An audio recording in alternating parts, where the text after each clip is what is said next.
如果落到你实在是根本不可能去做任何局势的影响，你基本上只是弱而已，而不会构成任何不对称，能够去扳倒就是强弱之差，然后呢有胜出的机会。一定要有胜出的机会，你才会有不对称法则的这种就是运用。另外一方面，它也可能是在强方，因为强方它拥有的条件呢，可能本身内部有它这个问题，所以它没有那么强，它看起来很强，但没有那么强。怕的这个损失，他怕的代价，他怕的成本，会造成他自己本身行动的限制，所以他这里面会出现不对称法则。现在在伊朗跟美国的战争当中啊，就有不对称法则。现在美国基于政治的原因，在没有办法直接轰炸德黑兰本身哦，那变成骑虎难下。现在伊朗看在眼里，则是持续的对美国挑衅，就说你有种就把你的军舰开过来吧，还说呢我背后还有中俄可以做帮忙。杨老师又怎么看？我们在过去的战争或者是安全议题上有一个法则，它叫做不对称法则。那也就是我们通常讲的不对称战争。可这个不对称不是单纯的只是强弱之差哈。如果落到你实在是根本不可能去做任何局势的影响，你基本上只是弱而已，而不会构成任何不对称，能够去扳倒就是强弱之差，然后呢有胜出的机会。一定要有胜出的机会，你才会有不对称法则的这种就是运用。那但是另外一方面，它也可能是在强方，因为强方它拥有的这个就是条件呢，可能本身内部有它这个问题，所以它没有那么强，它看起来很强，但没有那么强。他怕的这个损失，他怕的代价，他怕的成本，会造成他自己本身行动的限制，所以他这里面会出现不对称法则。现在在伊朗跟美国的战争当中啊，就有不对称法则。第一个在地缘上，那刚才蔡委员讲了，这个高山的，你要去打地面战争啊，其实有它的困难。那同时，它又是中东地区的一个大国，人口将近1亿。然后60%的人是波斯人。那第二个不对称，它是军事上的不对称。美国不是很强吗？在这里，但是美国能够把所有的武器都搬到这里来吗？那最重要是弹道飞弹跟无人机的确到目前为止，美国以色列也招架得很辛苦。这里面还有一个最重要第3个不对称，那就是能源。能源不只是荷姆兹海峡的这个关闭哈，能源更是就是伊朗跟海湾地区国家的这些炼油跟输出的设施，所以你看，川普打了半天打哈尔科岛，他不敢去打那个炼油设施，为什么？你打他，他打你，他打沙烏地阿拉伯巴林的这些炼油设施，那荷姆兹海峡也不重要，因为没有油可以运出去了。所以，如果你一旦进行了大规模的这个地面部队或者是轰炸行为，可能这个炼油在这种不对称的情况之下，就变成一个代价，而这个代价可能大概不是美国或者是世界愿意付的。伊朗革命卫队15日发动了新一轮54轮的真实承诺4的一个行动哦，首度就是动用到了尼什这一款中程弹道飞弹，打击的目标包括击中了以色列和特拉维夫多个城市。当然，现在以色列它的这些整体里面的死伤资讯是完全封锁住的，所以我们现在没有办法真正得知。但是确定的是有击中这几个地点。这一款尼什飞弹因为是首度亮相，也稍微带观众朋友来了解它的小档案，包括它是固体的燃料飞弹，射程落在2000到2500公里，可以做随时的机动发射，准备时间相当的短。那么刚刚特别提到，就是击中了以色列的要害。再来看到第2款，同样也是首次亮相的，就是它的电动水下无人机了。这个是阿兹达尔，搭配 AI 作战，最关键的地方是它是做锂电池无声的，可以在水下潜伏最长时间达到4天。作战的范围超过了200公里，现在被解读会被美军视为是它在荷姆兹海峡的一个新噩梦。这2款武器应对到了来自于伊朗的威胁，来看到美国方面也有所动作了，派出了是从这个海军陆战队大约是2500名的士兵之外，还包括派出他的这个两栖攻击舰，这个是迪黎波罗号。玻璃号前往中东地区。另一方面，现在呢，川普也拉拢他的盟友们，总共是6国的盟友，包括了中国、法国、日本、南韩、英国，要求他们派自己的军舰来护航荷姆兹海峡。而目前为止，只有日本一国是稍微有回应，说这个态度是审慎来做考虑，其他国家几乎是默不作声，或者是说不愿意加入啊。再来，川普威胁的对象还有北约国家。他说，如果北约啊，你接下来不协助我们来保护荷姆兹海峡的通畅的话，将会非常糟糕。并且呢，他也说了，原定我要跟中国国家主席习近平见面的这个峰会，现在碰到这种状况是可能延后的。伊朗革命卫队则是发出了最新声明，美军有种就把你的军舰开过来吧。节目一开始，我们要来特别关注到伊朗的这2款武器，刚刚讲的尼什弹道飞弹，还有这个 AI 的水下无人机阿兹达尔战力有多强？美军能守住这个荷姆兹海峡，那么避免成为海上噩梦吗？吕舰长怎么看？这个尼什跟以前它的弹道飞弹最大的差别啊，也就是这么长的一个射程可以远达2000到2500公里，但是呢，以前的通通都是液态的这个燃料，那现在这个是固态的。固态跟液态最大的差别，也就是固态只要它完成举升之后，它立刻可以发射。那液态的话，它要先加注燃料。那加注燃料其实是一个非常耗时的过程啊。那而且呢，它这个燃料车在移动的过程当中，其实也是非常的危险。那如果我们来看啊，这里面没有一款飞弹是尼什啊，那也就是我们是做出比较说，我们可以看得出来说，以前的，例如说距离比较短的，那它的这一个多半都是固态的。那液态的话呢，我们感觉起来它的射程比较远。可是呢，实际上来讲，它的缺点我刚刚已经提到了。那这一个距离，我们讲到说，其实它到以色列啊，它要攻击以色列的话，其实它并不需要这么长的一个射程。那它为什么还要用这个2000到2500公里的射程？最主要的，也就是它要那个速度，也就是当我的这一个弹道飞弹呢，我的弹道的那个塑造越高的话，那其实它返回的速度越快。那也就是像我们刚刚拿的这一张啊，也就是当那个它直接打到这个以色列的时候，它的速度其实会让以色列现在所有的，无论是爱国者萨德或者剑士2、剑士3，完全没有办法反击。而且它再配上我们讲到这一种也就是见证者136的这个无人机，其实这就进行一个饱和作战的话，那其实就是这种攻击模式，其实会造成这个战斗系统的饱和啊。那另外我们讲到说这个阿兹塔尔的这个电动水下无人机，那我们现在还不确定说它是真的是攻击，还是它只是现在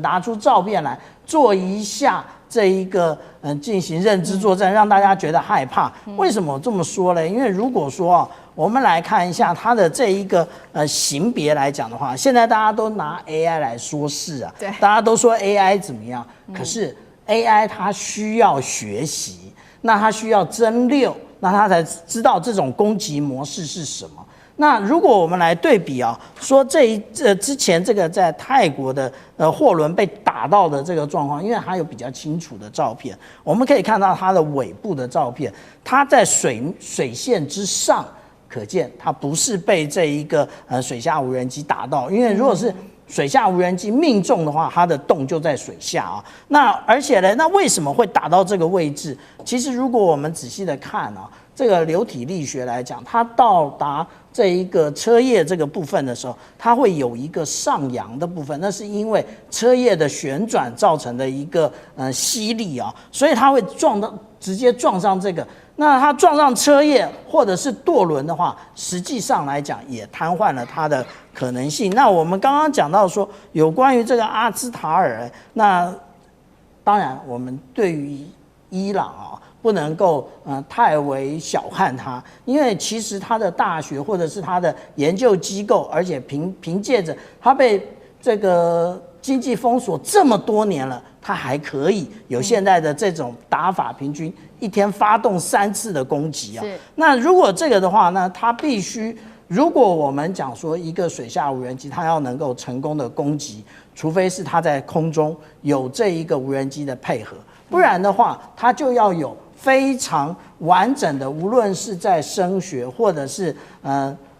有关于说这个船只通过的压力的特征，或者是我们讲到说这一个有关于这一种部分的除了压力还有磁性之外啊，我们来看这个是去年啊，93阅兵的时候，解放军所展现它的一个囊夹式的一个水雷，那我们就可以看到它在这个头上面啊有非常多的这一个征收的装置。那我们如果说按照它的构型来做分类的话，我们就可以看到白色是一组，黄色是一组，红色是一组，也就符合我刚刚讲的有关于声纹或者磁性还有压力的部分。但是我们讲到说有关于这一个霍姆兹海峡哦，那是不是能够掌握？其实跟海流有关啊，你要放什么水雷都跟海流有关。为什么之前放水雷都不会跑到印度洋去？因为它这外面是有涡流的，也就是它绝对都会被挡住在这个里面。所以任何一个沿岸国家要使用水雷或者是水下无人载具的话，必须要对于水文或者是你的对手的声纹、压力、磁性要有一定的了解。好，面对美国现在面对伊朗的这一场长期消耗战哦，还包括了水雷战，甚至伊朗寄出的各种的黑科技武器。那美国方面呢？美国最近找上了这个说要组成的6国联军，一起来守护荷姆斯海峡。结果北约对他冷眼，那日本还稍微说，我会考虑一下这样子。那为什么这一群盟友现在只能旁观吗？这是第一个问题，请教委员。第二个问题就是美军派的这个迪黎波里号，它的战力到底为什么急派从日本派过来？委员怎么看？我先说明一下伊朗的武器哈，尼什这一款弹道飞弹不是新的东西，是2008年就试射，2009年就服役，只是他没有拿到战场上来秀而已哦，差别在这里哈。它没有特别先进。我们知道现在战争最大的特色在什么地方？防御的东西精准度要非常高，比如说你要打下一个尼什导弹，你的蓝翼的飞弹必须准到分秒不差，但是攻击的导弹，它的攻杀范围就非常的大，反正我打不到你左边，爆炸范围影响到你右边就可以了。所以攻击的武器容易做，拦截武器不好做，所以拦截的武器成本非常高，攻击的武器成本非常低，相对而言，所以变成说我的攻击的武器量够的话，那你拦截的武器基本上效果不会太好。那这句话供那个台湾之盾做参考，是有这么一个特色在。那这个从战略来讲你要这样看哈，美国之所以能够在世界维持一个霸权，它靠什么？当然你说飞机啊、军舰啊很厉害啊等等的，这我们不否认。但是主要是它在3个地缘政治上都它控制住了。第一个就是荷姆斯海峡，第二个就马六甲海峡，第3个就是巴拿马运河。如果这3个重要的战略支柱有任何一个被其他人所控制，美国的整个战略布局在全世界战略布局就崩溃了。那荷姆斯海峡现在就其他国家来讲，它是冷眼旁观，因为他们无能为力，还在看美国有些什么战略布局或者战术活动。对美国来讲，他现在派海军陆战队干什么？就表示他有期待要占领荷姆斯海峡上面的所有的小岛。但这是不是长久之计？我个人看法，光这样占领是不够的啊。所以其他国家会觉得，你就派这一点军力，你能干嘛？我去护航，不是被打趴吗？因为在这种地方防守的成本高，攻击的成本低，防守的基本上来讲的话，你风险高，攻击的风险低。就刚才我讲那个现代战争的一个特色。那你任何一个国家，不管谁要帮忙，日本也好，韩国也好，哪个人帮忙，你也要面对同样情形啊，风险成本高，而且效率可能很低，而对手呢不风险低，成本低，你那个你使这样2008年出来的那个技术水平，基本上成本不高。那你那个什么水下无人机，那其实就水下鱼雷啦，那个程度不能跟93大阅兵中国大陆拿出来那个来比，那差太远了啊。所以当然我们也讲过他很厉害很厉害，可是还好啦，因为这荷姆斯海峡哈还好啦哈。那所以你其他国家为什么我去你这种战术，我一看就挨打的局面，我干嘛去啊？哦，这是第一个现实问题，我的成本高，风险高。第二个问题在说，你这个战术要赢，只有一个办法，就是说你在荷姆斯海峡跟他对垒根本不是办法，你要怎么样？要把战争的重心摆到德黑兰去，你才有赢的机会。这个很简单的战略道理，我都看得出来，其他人看不出来嘛？什么意思？你想想看，当时南斯拉夫为什么会妥协、让步、投降？就是你轰炸南斯拉夫首都贝尔格莱德，轰炸几天？78天。那你利比亚为什么格达费会下台？利比亚的军队会撤出，因为你轰炸利比亚的首都迪利波里，轰炸多少？272天。因为你轰炸他的首都核心，其他的反对力量的军事力量才能集结嘛。你今天不是啊？你今天跑到外围跟他们的这舞文弄墨，怎么在跳舞啊？所以这种战略本身就是会输的。那你说美国有没有能力轰炸这个德黑兰？那 piece of cake， 但是政治的限制让美国做不到，这是美国的问题。就是说，美国会很多人问你啊，你为什么轰炸德黑兰呢？啊，你为什么呢？好，所以川普一启动这个战争就没有想好，他本来是想要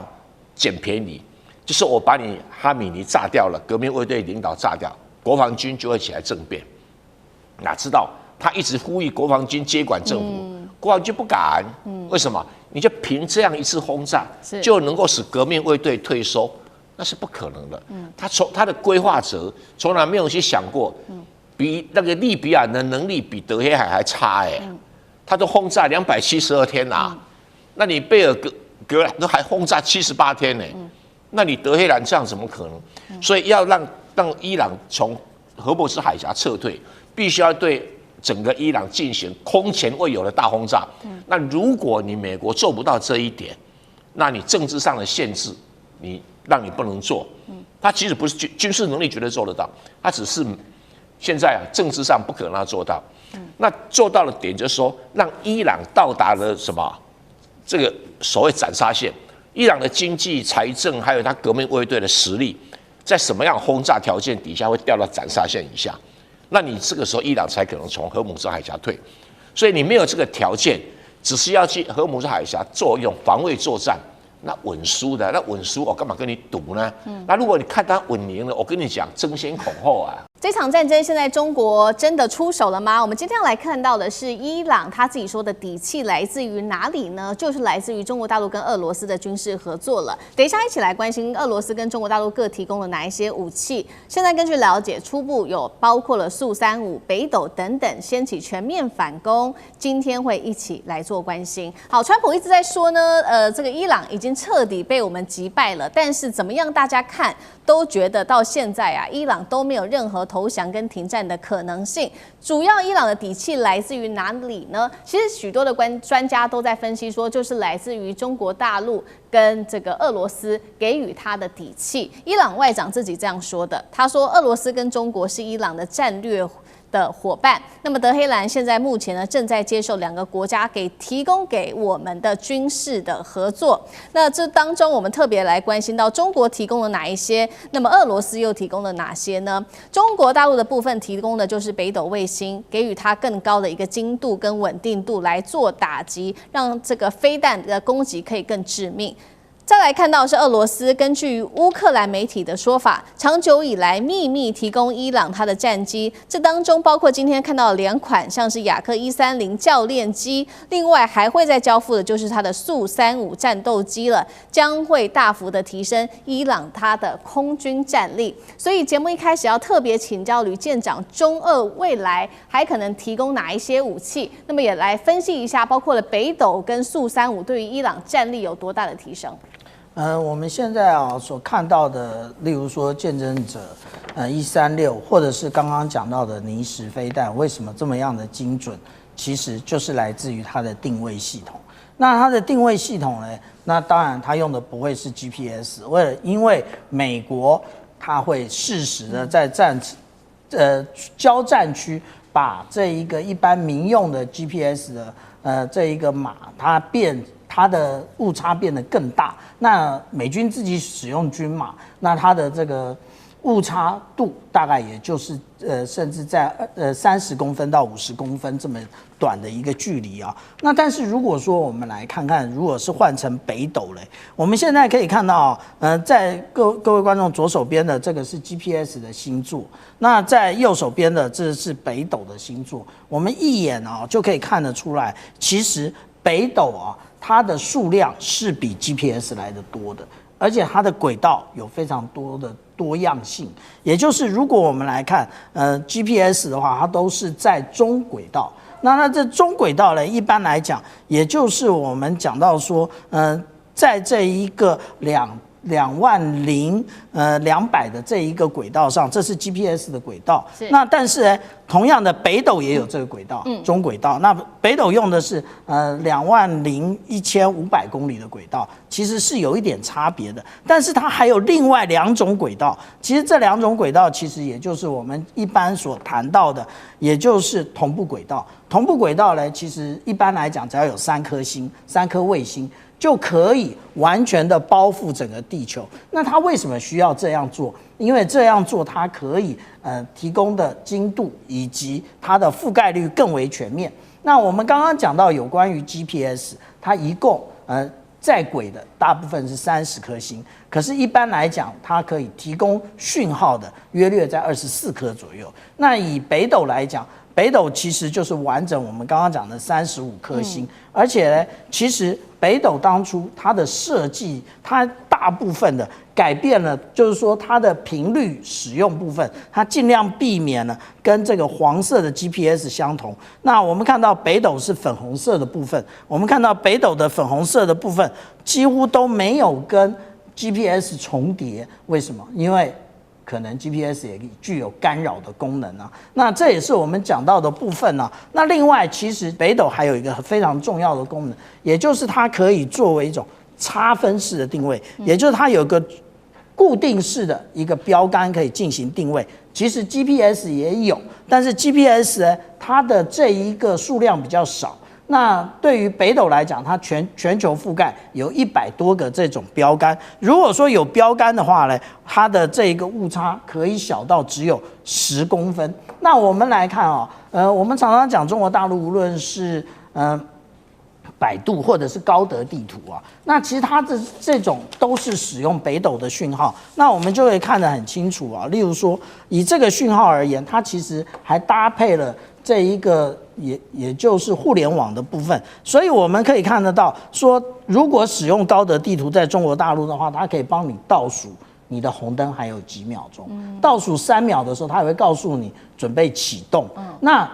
我去年去大陆的时候，我竟然发现他们还有告诉你前面有施工的状态，也就是我们现在看到这一个上面它其实就是标注出有施工的状况，有施工的状况，你就可以提供那个我们现在这种辅助驾驶，让你预警前面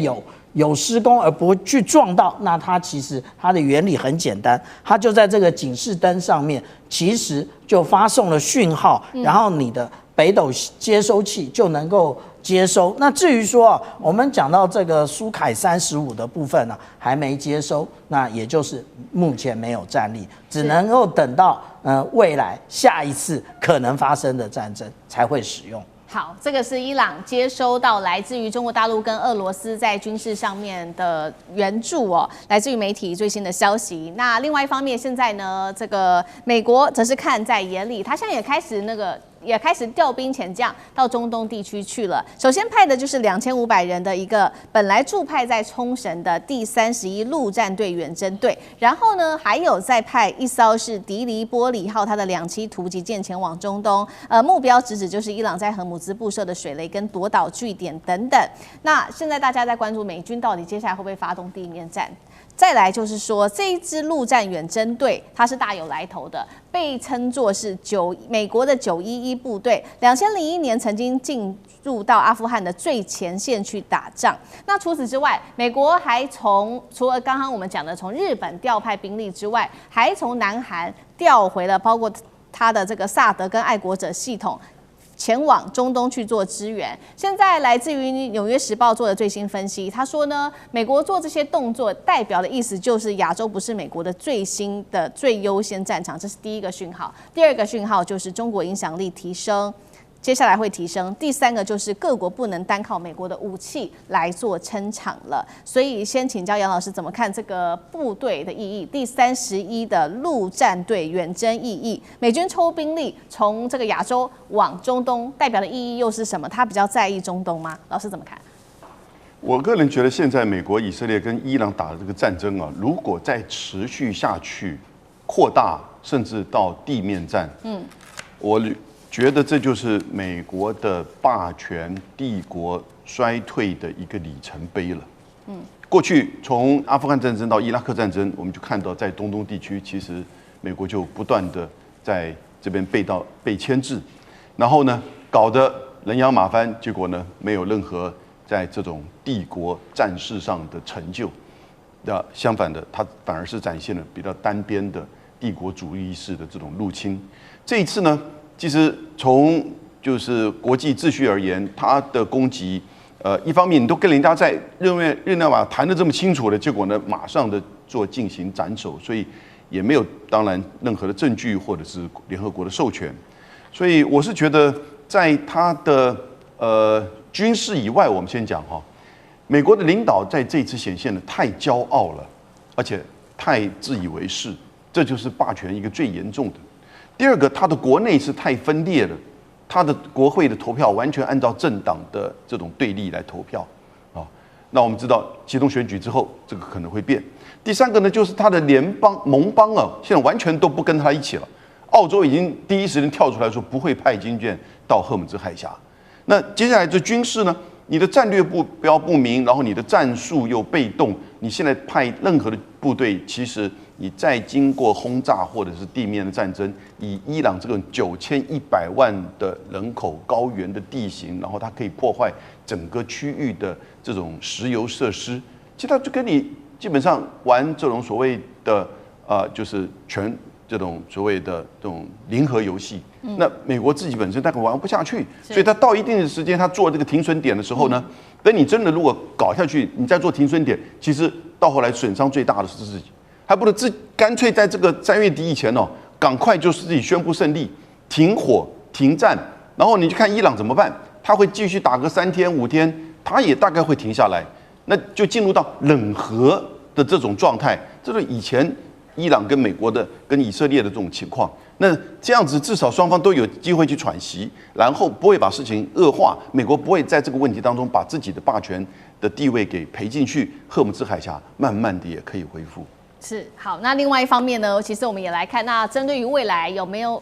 有这个专家做了一个预言，就是美国的霸权是不是会在这一次的战事上面崩解？那预言这一次的其实就是加拿大这个华裔学者，他叫做江学勤，他有这个江先知的称号，尤其是在2024年的时候公开讲座，精准的预言了几件事情。首先，他预言说川普会在当选美国总统，副手会是范斯。他也预测了是说2025到2026，川普将会对伊朗开战，结果全部兑现之后。又有第三个预言，所以大家备受关注，就是因为他说了，美国会输掉这场战争，石油美元体系崩塌，美国霸权会永久动摇，全球秩序会因此重塑。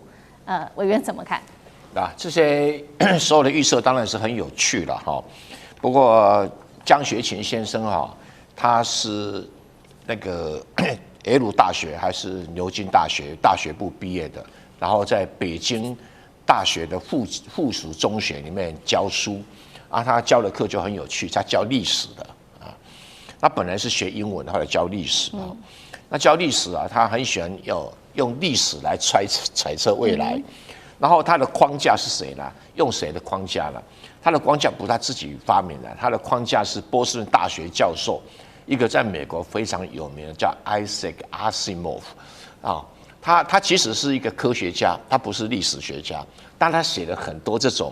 历史寓言小说，蛮有趣的，看过几本，蛮有趣的哈。那他在这个江学勤在2024年5月29日的 YouTube 上面哈，发表了这个说他预测这个川普会当选美国总统，副手叫 JD Vance， 这个时间点应该不叫预测啦，哦，这个时间点因为在3月份川普已经被提名美国总统了，可是民主党的人还没出来，民主党还在到底是要拜登呢，还是要谁啊？还在弄啊。民主党到了8月才出来哈，然后在4月份哈，范斯就是在副总统名单的第1名，啊，所以这个不叫做预测，而是那个时候全美国所有的赌注都认为川普会赢啊，范斯是副总统，所以这一步我们不能够把它当做他的预测。大家很神的地方是说，预测到川普会对伊朗发动战争哈，那这个他是在2024年5月29号预测，这是很神，但是他的典故是来自于我讲的那个 Isaac Asimov 的小说，情节几乎是一模一样。但是他做了一个预测哈，未来说美国将输掉这场战争，那就看你怎么去定义输跟赢。这场战争最诡异的地方是，每一个人都可以说对方输，每一个人都可以说自己赢，这很特殊的。但是我从战略角度来讲，美国如果失去了荷姆兹海峡的控制权，那绝对是美国输，因为军人死伤几个，导弹用几个，那已经不是重点。那看战争啊，先看大战略，大战略的要点，如果输了就是输了。那美国输就输在荷姆兹海峡是不是被伊朗控制？那伊朗的确被打得很残破，这个政权能不能持续下去，我也不乐观。但是如果以后伊朗控制了荷姆兹海峡，可以威胁所有的波斯湾国家，这伊朗在战略上的大胜。即使全国人民死1半都值得。平常心讲，从战略角度来看是这样。那荷姆兹海峡当然跟以色列没有关系，但是如果让伊朗控制了荷姆兹海峡，伊朗以后可以发展更多的军力，你以色列就会更麻烦，所以以色列会输。所以输赢我的标准是，当然别人不一定，我的标准就是荷姆兹海峡的控制权到底在你美国手上，还是未来会跑到伊朗手上，这个是判断的标准。那美元体系不会瓦解啦，你只要看看这一场打了以后，石油价格暴涨，美元也跟着大涨啊。反而大家是抛黄金、抛股票，为了去买石油，所以大家去抢美元。所以但我知道很多人对石油美元的定义啊，可能跟经济学家的用的定义不太一样。当时的石油美元的定义是，美国自己拿美元来买石油，那当时是美国是石油最大进口国嘛，是用美元来买石油，所以阿拉伯国家、产油国家手上很多的美元，那美国就答应他们说，我让你们随时可以在美国投资任何东西，所以美国的资本市场对阿拉伯国家全面开放，所以阿拉伯国家拿到美元，他就没有这个担忧。但是俄乌战争就造成一个结果，原来美元还可以被冻结的，还可以被没收的，所以从那个时候开始去美元化，很多国家开始买黄金。可是美元一直处于弱势，一直落到了这一场战争开始。你要发现，要买石油，美国不用买，我们买石油还是只能用美元，因为其他国家的资本市场都有一定的限制。比如中国大陆很大，那人民币为什么行不通？只能很局限的使用，是因为中国大陆资本市场没有开放。然后日本的资本市场相对美国资本市场又太小，那欧洲就更不用讲了，那个欧元是蛮残破的特别是俄乌战争一打，所以全世界现在可以通行来买石油还是美元，所以美元现在已经涨破了指数100，它是3年来第一次所以我不认为这个所谓石油美元体系瓦解，因为我不晓得它所谓的瓦解的定义是什么，这个可能会含含糊糊解释了但是美国霸权永远崩溃，永久崩溃霸权永久崩溃的焦点就是我讲了，它必须3大战略控制点失掉至少一个，荷姆斯海峡、马六甲海峡跟巴拿马运河。那如果未来3个还在它控制底下，那你说霸权会结束，可能还早。环球大战线深入世界最前线，全球各地的观众朋友，大家好，我是叶思敏，欢迎来宾清华大学讲座教授张延廷将军。思敏好，大家好。台大哲学系教授苑举正老师。思敏好，各位观众朋友，大家好。陆军退役少将李正杰将军。思敏好，各位观众大家好。好，观众朋友，赶快来关心中东的情势。今天特别来关心到的是，很不幸的，在这一场美伊战争当中，美军他的死伤数字不断的暴增当中。今天持续的来关心伊朗，他击落了在美军这边部分的加油机之外，还狂轰美军基地。另外，穆吉塔巴最新的最高领导人他也宣布了，接下来要封锁荷姆兹海峡，轰炸美军基地，这些动作会做持续。中东战争持续的引爆当中。好，今天要来看到的是穆吉塔巴，人家说他消失了好一阵子，但是没有想到呢，这一回他在社群媒体上还用了蓝勾勾啊，赶快来放话。他说，接下来他会把荷姆兹海峡给封锁之外，还会持续的大力道对中东的美军基地发起猛烈的打击，誓言他要为他的父亲来做报仇。美伊战争爆发之后，伊朗它始终它的力道看起来到目前为止没有减缓。我们要来看到，确实也造成了对于美军来说是非常高的代价。有非常高的一个死伤数字，我们要来整理一下目前为止的最新进度。首先，在13日这一天是发现了美军的空中加油机在伊拉克的西部坠毁了，这是伊朗说的。主要就是因为被导弹给击落了，造成机上6个人全部都罹难。伊朗说完之后，美方则是反驳，他说这一起意外并非敌对的攻击或者是友军的误击，那真实的状况是什么呢？至今还未明。另外，我们要来看到在海上了，福特号在红海12日这一天发生了火警，2名水手受伤。另外是最新消息，伊朗革命卫队称的，透过导弹跟无人机的攻击，对林肯号造成了重大的损伤，令航母失去了作战能力。这是最新消息，来自于伊朗革命卫队最新的说法。所以目前看起来有2艘航母，根据伊朗的说法，都是受到很大的影响的。持续来看到伊朗的攻击，还包括了在11日这一天，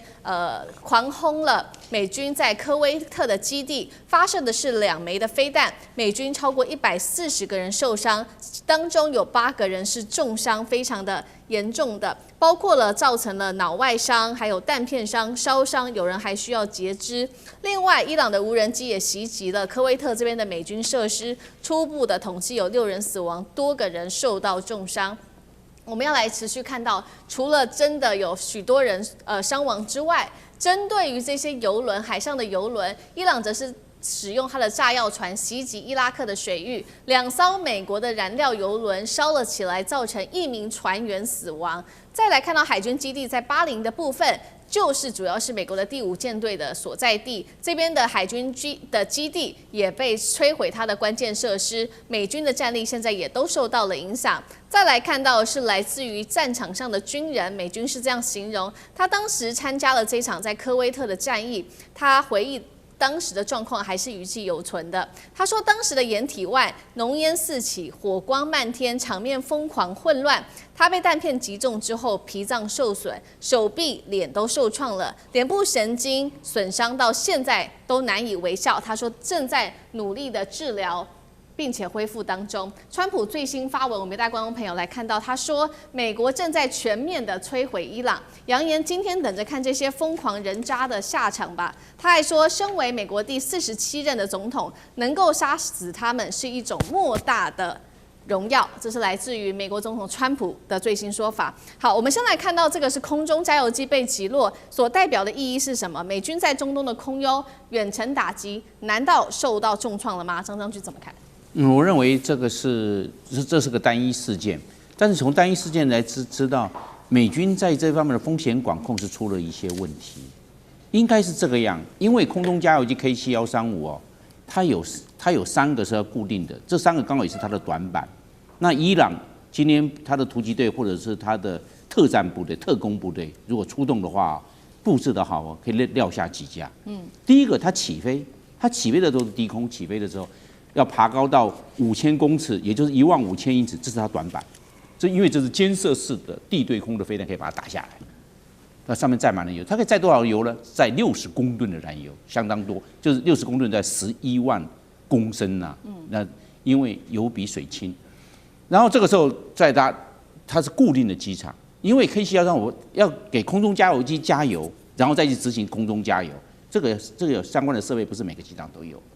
那它是固定的机场。所以伊朗就要知道，美国的 K7135还有美国 KC46在哪几个基地被伊朗知道了，那准备特工部队专门等它起飞就把它这个地对空刺针飞弹就去了，或者萨姆6飞弹就去了。这个人稀释，这个很容易潜入。那第二个，它反降返航的时候它也要下降，现在到5000公尺了，就15000英尺的时候，它固定航路加入 IP 点，然后进入到5边准备落地，这个阶段是它最脆弱，这可以延伸到30公里外。你的幅员那么大，你怎么样去守？他说有一个拿着刺针嘛，等到情报来了就把它干掉，这是他短板。一个是起飞，一个是反降。那第三个短板在空中加油的时候，那空中加油的时候是最脆弱，因为他在旁边给旁边战机加油，2架到4架，因为他们这是空军，空军用的是软式加油，海军用的是硬式加油。软式加油，这在软加油的状态之下都在飞行，不能乱动。你乱动的话，两个在空中相撞会有扰流。那还有那管子一卡住，当然它管子一到某一个力量还会脱锁，自动脱锁，也会为了安全保障，它有这方面的设计是没问题。问题是在空中加油阶段，它怎么等到？这时候这个美国的 K713要不要开敌我识别器？要开，要不然怕误击。你开误敌我识别，别人也会知道你在这边。那现在你也知道，无线电你要通信，大家通话够连。那你也知道，无线电是不保密的，因为有木瓜族，有火腿族，也有我们所讲到的这些。所听到的那些，对这些无线电的玩家，他就知道，通信了，现在在加油了。一给那个特工人员又等到了，都有可能呢。因为所以我们这3个拦截点可以给这个 K713有致命的，他只是撂下其中1架，是那几个固定的，他都会知道这个是固定的几个机场，固定要起飞。现在就是说，所有的以色列出任或美国出任都要空中加油，为什么？因为伊朗啊，它整个东西的宽度是2500公里，它现在你从波斯湾进来，你要不要炸里面的？外面的被你炸完了，里面要不要炸？要。那你从以色列到伊朗1000公里，再深入1500公里，你就飞了2500公里。那你回去也2500公里，有5000公里空中加油好几次，没有一架战斗机可以飞5000公里的。轰炸机、运输机可以，战斗机全世界还没有说有一架战斗机可以5000公里，没有，它这里流量有限，一定要空中。那你是不是空中加油的走廊被？伊朗知道了，你空中加油廊在什么呢？固定在那个地方空中加油，那个地方比较安全，但是却漏了短板出来，让伊朗掌握。伊朗特工人员、特战人员，还有他的潜伏的敌后部队，就实施狙杀。所以这是第1架。所以我认为美军一定要特别小心这3个拦截点被伊朗所掌握。好，这个是第1架第1架的空中加油机被击落下来，被美军视为是很重大的一个挫败。那另外一方面，我们刚刚讲了嘛，这个美军的基地很多个基地都被轰炸。根据伊朗的说法，70%的美军基地在中东都被轰炸，到底怎么回事？尤其现在看起来，美军的重大伤亡的数字在这个时候突然间慢慢的浮现出来，越来越多，这是一个转折点吗？将军怎么看？如果说是按照科威特这个受伤的士兵希克斯他的回忆。记者去访问他回忆的说法，我觉得美军这个现在一点那种作战的警觉都没有，因为这件事情发生，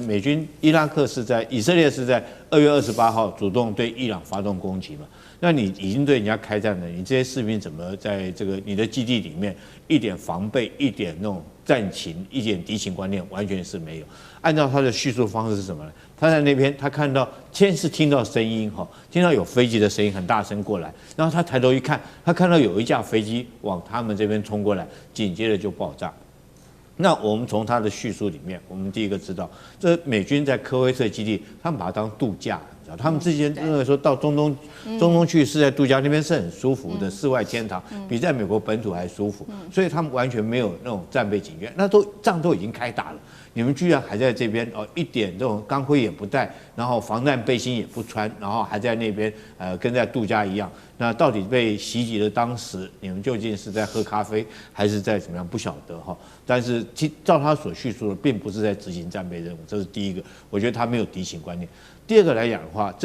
这个无人机我们都知道，它叫做见证者136，在俄乌战场上，连我都知道，他们把它戏称为什么叫做小摩托为什么叫小摩托？就是它声音很大声，它是那种就是50cc 的这种摩托车引擎在发动，所以它老远就听到声音，这个士兵也听到声音。你为什么听到这种声音，你不晓得说是这个是敌机来袭，赶快卧倒或赶快找隐蔽部，你还抬头去看？这第二个证明他们完全没有训练，说这个是敌机。那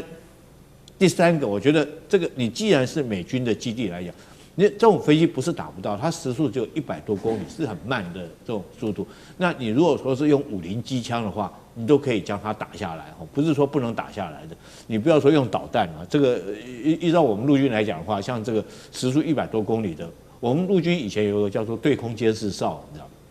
如果各位观众有兴趣的话，这个你看它四周就是50机枪而已，就是我们每天都要派对空监视哨在那个地方。那你这时候你这个基地外面居然没有派对空监视哨，如果有对空监视哨，你一挺50机枪哦，或者是4管50机枪，那种传统，如果说你美军以你的装备的话，你3-5快炮，这种都是很传统的火药，你都可以把这个飞机打下来，你不见得一定要用到刺针导弹啊那种高超，用武器就可以打，可见得他们完全没有防备哈，所以可见得美军在这场战争里面哈，这个就太过于自大了，认为说自己天下无敌哈，这个不把这个伊朗当一回事。那你另外从几件事情也可以证实啊，譬如说福特号这时候失火这件事情，那我觉得很可能就是官兵太疲累了哈，这个连续11个月在外面执勤，那一定会有所疏忽，所以造成这样失火。在这个时候失火，失火可能对舰体伤害不大，可是对面子挂不住，新闻一爆出来，你美军到底在搞什么？到时候全世界会瞧不起你美军。是好，那老师又怎么看？这是一场全面的消耗战吗？长期的？听到2位将军所讲的内容，我提出一个结论，就是美军绝对不是所向无敌的啦，因为大家要了解这里面的情况啊。首先第一点呢，那个空中加油机啊，美国矢口否认的结果，我得到这个消息是看大陆的央视里面所报道的，而且非常非常详细啊，机上的人员全部都死亡。刚刚我们将军一讲，要打下 KC-135的这个空中加油机，没有想象中那么困难的，但美国现在觉得很没有面子，矢口否认了。那么基本上我比较相信央视的报道，的确被打下来了。不管怎么讲，因为发生的怪事太多了嘛。前一阵子来讲说是科威特连续打下3架 F-15，那个时候我记得你坐在旁边讲说 F-15飞得最快，居然被打成这个样子那个就是说是里面都说是误击，对不对？都说是误击，哪来这么多误击啊？对不对？好，这是第一点。然后第二点的话呢，那个福特号，因为现在有3架航空母舰嘛，对不对？福特的、林肯的，还有那个乔治布希的，准备往那边去。那个林肯挨了弹以后呢，跑到1000多公里以外的话呢，那么就是躲的，因为他一挨弹的时候，代表一件事情，就是你刚刚讲到说是这个穆杰塔巴他们讲说。他今天在 X 发表，他就3项原则。第一个的话呢，荷姆斯海峡是绝对封闭的，你要过来的话呢，其他各国麻烦你叫美国的驱逐舰来护卫你，来试一试，那就是太有把握要打掉你了。所以你在这种情况下，那这个福特舰的话呢，前一阵子就是电磁弹射有问题，后来是厕所有问题，那现在是连洗衣房都烧火了。那这个还得了？很多人就在讲说，是不是福特舰里面的官兵觉得说这场仗打不下去了，缺乏公义，也缺乏什么理由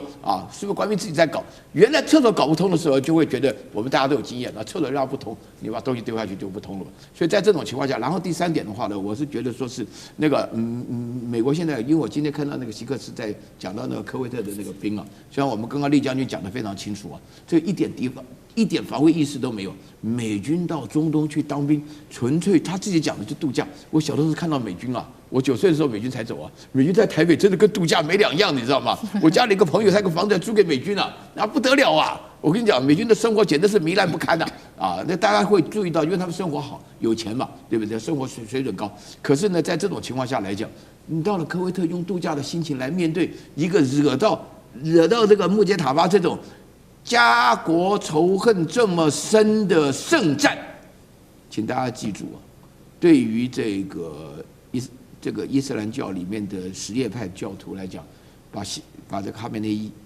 干掉，等于是把他们的心中的神干掉一样的问题，你就可以了解到这个仇恨已经深到一边这么恨另外一边这么轻敌，那这个仗怎么打呢？在这一场美伊的战争当中，大家就在看说，为什么伊朗在近期它的打击的力道，还有它的精准度，为什么特别的高？现在有一个说法，是不是主要就是来自于中国大陆的北斗卫星在这个战场上面发威了呢？所以伊朗能够精准的命中许多的美军基地。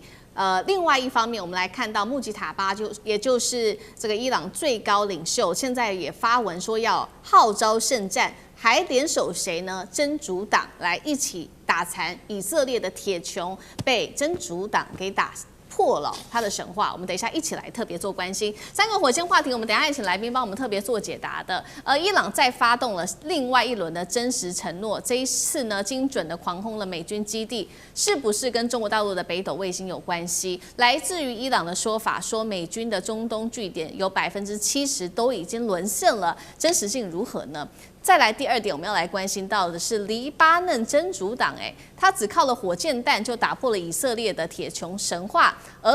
还不是使用伊朗的这些高超音速导弹哦。为什么以色列这一次真的挡不住来自于黎巴嫩真主党的这一些火箭弹的饱和攻击呢？最后，我们今天会来关心到的是，大家就在看说穆吉塔巴已经消失好一阵子了，突然间在社群媒体上发文，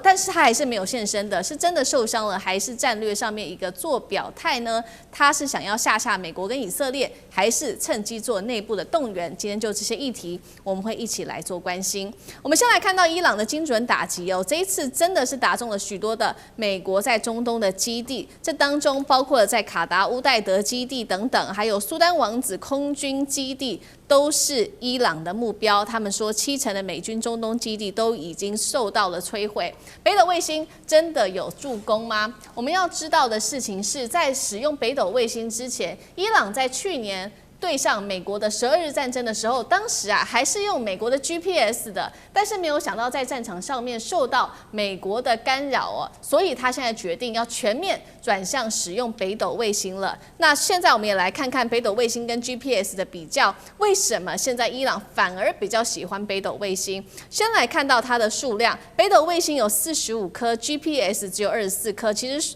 在精准度上，这个时候就可以看出差异了。北斗卫星的精准度是3.6到5公尺，那么 GPS 则是5到10公尺，所以北斗卫星的精准度还是比较高的。再来，北斗卫星是3种轨道的混合，但 GPS 只有1种轨道的混合。特别请教将军怎么看这个伊朗改用了北斗卫星，对于它战力的提升到底有多大程度的影响？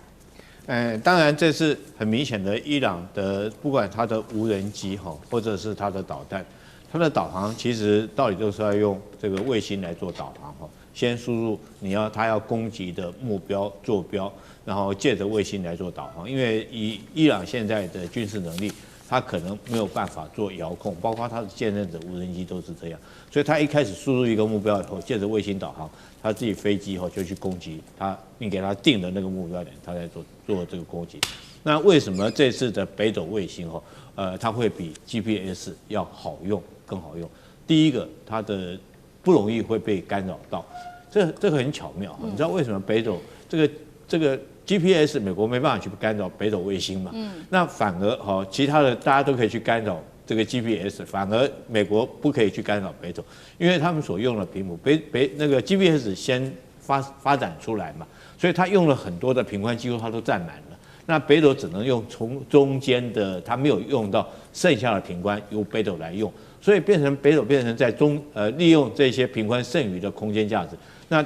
但是没想到这反而造成北斗不容易被干扰的因素，因为你如果说是要去 GPS， 你要去干扰北斗的话，你连 GPS 自己都会被干扰到，所以说美国没办法去干扰北斗，这是第一个原因。第二个原因是因为北斗当然它的卫星颗数比较多，45颗然后 GPS 24颗。我觉得还有最大一个因素是这个北斗的授时更为精准只有大概10纳秒。什么10纳秒呢？这个就是说，其实卫星定位很重要一个因素是授时精不精准1纳秒等于10的负9次方秒，你看那个多精准那我用一个很简单的道理来跟大家讲，假如说我们以前古时候，你知道他们这个船员航行的时候，怎么样来定位它的这种经纬度嘛？就是说，比如早上6点钟太阳出生的时候，我拿一个时钟现在6点钟太阳出上来，那我开始向东航行。当我航行到某一个地点，一看，5点钟的时候太阳升上来，这时候我就知道我在经纬度几度，是吧？它是用这种方式。那所谓的这个授时，就是依据这个，你知道地球自转1秒钟转了480几公尺，这种转的速度之下，你如果说是就从伊朗发射一颗导弹要打2 2000公里之外的以色列来讲的话，你不是说是定位的问题，你是这个时间你要算进去，自转的时间你要算进去。那北斗它会把这个授时的非常的准确，它甚至比 GPS 还准哈，所以它可以很精准的在某一个等于说是纳秒等级，纳米的纳哈，不是奈米，比奈米还小一级，纳秒等级。所以我觉得北斗因为有以上几种优势，第一个它的这种卫星数目比较多，第二个它授时的会比较精确，那第三个在这种状况下，它避免掉很多的干扰。当然这一次很明显的，伊朗它就转用北斗系统来作为它不管是它的导弹，或者是它无人机来作为它定位的一个这种工具了哈，所以才可以那么精准的对远到以色列2000公里之外目标做一个精准的打击哈，甚至于那短的来讲的话，它的无人机打200公里之外，美军在波湾基地的27个基地，它也可以做精准打击。我觉得是跟使用北斗绝对密切脱离不了关系。好，这一场战争，后来这个伊朗是特别选用了北斗卫星来打哦，所以现在得力于北斗卫星做了一个精准打击。其实呢，除了北斗卫星在这场战争上面对于中国大陆的北斗卫星对于伊朗有所帮助之外，还有实际的战力，现在是得力于黎巴嫩真主党。我们要来看到伊朗加上黎巴嫩真主党哦，开始对以色列展开大规模的饱和攻击，发动了飞弹、火箭弹跟无人机。那真主党他出动的弹海战术是怎么做的呢？也就是在11号这一天的夜晚，特别发射了超过100枚的火箭弹，结果没有想到这个以色列的铁穹就破功了，拦截率只有50%，甚至传出以色列的海军特种作战的总部遭受猛烈的攻击之后重挫。那初步统计现在也有死伤哦，7个人死亡跟21个人受伤，数字当然都还在持续的统计当中。穆吉塔巴这时候说了，会跟美以奋斗到底，报复到底。再来，以色列则是说呢，这个是以色列总理纳坦雅胡，这个时候他出来说了，他说会对穆吉塔巴等人再度的发起斩首。不过他也坦言，要推翻伊朗政权的目的可能无法达成。我们先来看到伊朗联手真主党为何可以打破以色列的铁穹，而且呢拦截率只剩下50%。张将军怎么看？我认为这是不对称作战，因为这个黎巴嫩的我们讲的火箭炮、火箭弹呢，大概1枚大概30万台币。那一个铁穹是150万，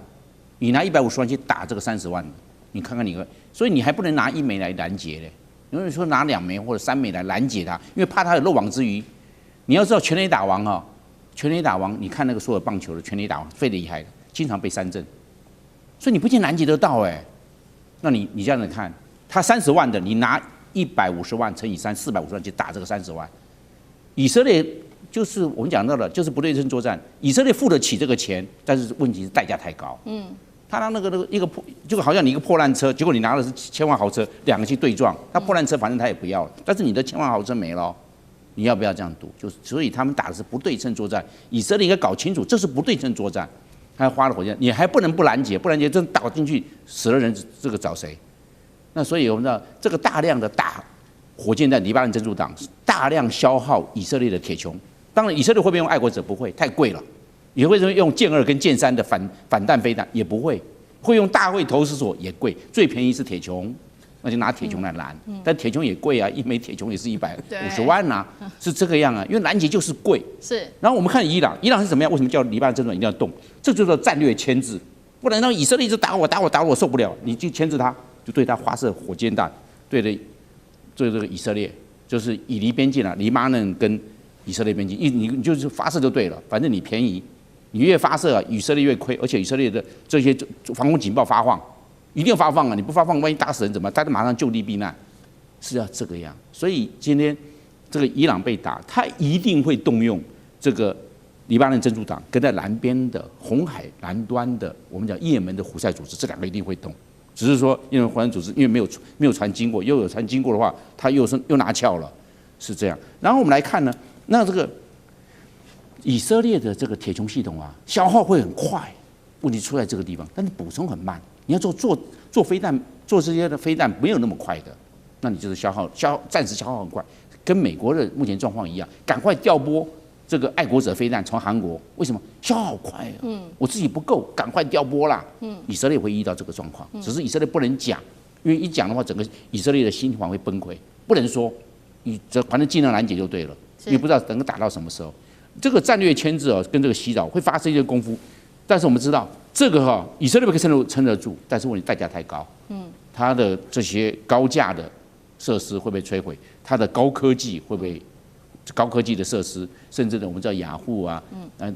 这个亚马逊啊，或者是个 Google 啊这些相关的，也会这种高价的这些科技单位也会被这个黎巴嫩或者是伊朗做一个反制报复的一个目标。所以以色列都要冒这个风险。好，伊朗的反制动作才这个不对称的作战。那穆吉塔巴为什么又趁势的在这个时候特别发文？因为消失了好一阵子嘛，又特别发文。老师怎么看？这个穆吉塔巴啊，目前为止我可以跟大家保证啊，他是基本上是安全的，曾经受到过攻击，但是没有受伤，因为这个纳坦雅胡说的嘛，他可能要对他进行再次的斩首嘛。对，所以这个大家可以搞得清楚。那在 X 平台上发表了他用一个蓝色的标记注明它是真实的嘛。但是的话呢，他不会轻易的露面，但是他要讲述他的原则。但是他什么呢？我今天看了以后呢，他就是有2张照片嘛，一张照片的话是他在上面，后面是金光万照，然后底下是他爸爸嘛，大家不要忘了，这个就是什叶派就是大阿亚图拉的继承嘛。原来这个什叶派是不流行这个父业子承的。但是现在的情况没办法，他是最想复仇的人嘛，的国仇家恨，他家人被干掉8个人了，所以他心里会觉得说非常难过。只要他有出来讲话的话，那个川普跟这个纳坦雅胡都非常讨厌他，因为这个觉得伊朗这个印查麻烦的搞不定了。那另外一张图片的话呢，刚好就是赫梅尼这个他爸爸哈梅内伊还有这个穆杰塔巴3个人排在一起嘛。这个对于这个伊斯兰教来讲的话呢，赫梅尼就是神嘛，他爸爸应该离神也不远。那他现在继承神的位置，所以构成要强调内部的团结但是不能够露馅呢。一露馅的话呢，因为我告诉大家，以色列那个摩萨德为什么在伊朗特别厉害？大家要搞清楚我查了一下，1948年的时候，以色列建国的时候，有1/3犹太人从伊朗回去的。